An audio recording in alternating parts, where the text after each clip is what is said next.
participation politique des femmes dans mon pays, en RDC, constitue vraiment un réel combat pour moi, parce que je voudrais augmenter cette participation politique, qui est vraiment, moi je dirais, insignifiante. Et tout cela parce que je pense que malgré, comme vous le savez, il y a des engagements internationaux, dont la résolution 1325 des Nations Unies, mais il y a surtout des messages forts que le président Kabila a eu à faire en disant qu'il faut accroître la participation politique des femmes. On se rend compte que ce sont des paroles, dans le discours on le dit, mais dans les faits on ne le fait pas. Je dis également que cet état de choses, j'incombe la responsabilité au pouvoir en place, au pouvoir public, mais je pense aussi, nous les femmes, nous avons un rôle à jouer si nous voulons accroître cette participation politique des femmes. Et pour le moment, je pense que la femme congolaise n'ose pas toujours. Combien de femmes sont réellement actives? À savoir, je dis toujours aux femmes, il faut, quand on s'intéresse à la politique, quand on dit qu'on est leader politique, l'une des premières responsabilités consiste à suivre l'actualité régulièrement, à oser faire des analyses, à prendre des positions. Et il ne suffit pas seulement de prendre des positions chez soi, il faut pouvoir les rendre publiques, il faut aller devant les médias. Et là, je constate que la femme congolaise est encore timide. Aussi bien la femme, d'ailleurs, je dirais même plus la femme qui appartient à la majorité dite présidentielle, parce qu'elle n'ose pas, on se dit le moins je fais de vagues, le moins je fais de bruit, le mieux je peux me maintenir à ma position de ministre, de député ou de conseiller, etc. Si je me fais trop remarquer, on peut m'évincer. Donc, elle n'ose pas.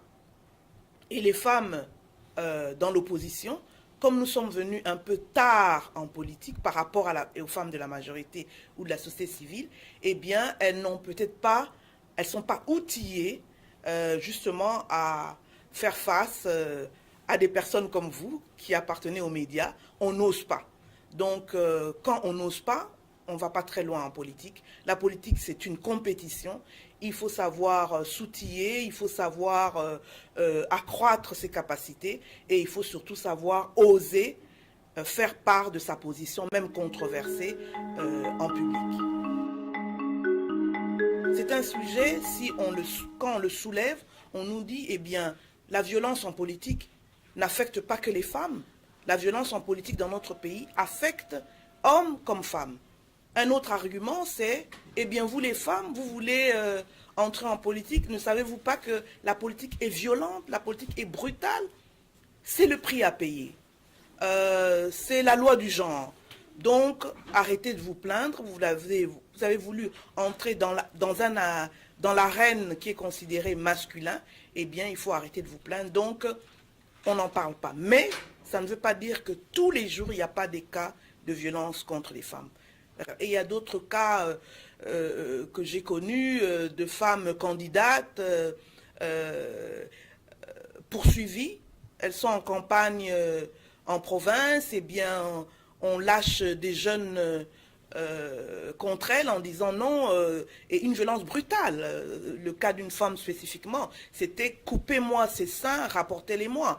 Un chef coutumier disait ça. Il y a des violences aujourd'hui, c'est ce qu'on appelle revenge porn, pornographie.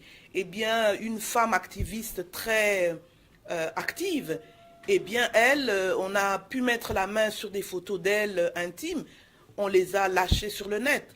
Donc la violence, et moi-même j'ai connu la violence quand j'étais, pas physique, mais violence en forme d'intimidation, quand j'étais candidate à la présidentielle. Donc on vit ça tous les jours, mais c'est un sujet dont on ne parle pas. Et les premières à ne pas vouloir en parler, ce sont les femmes, en fait, parce qu'elles se disent, ça va attirer l'attention sur moi, et cette attention risque de faire que mon parti politique m'écarte même de la liste des candidats, donc vaut mieux se taire. D'autres se disent, par stratégie, taisons-nous, allons aux élections à la fin de l'année. Si nous gagnons, on sera au Parlement. Là, on va en parler. Bon, ça, c'est une façon de voir les choses que je ne partage pas. Et c'est pour ça que je continue avec des succès, je dois dire, très mitigés à parler de cette question de la violence faite aux femmes en politique.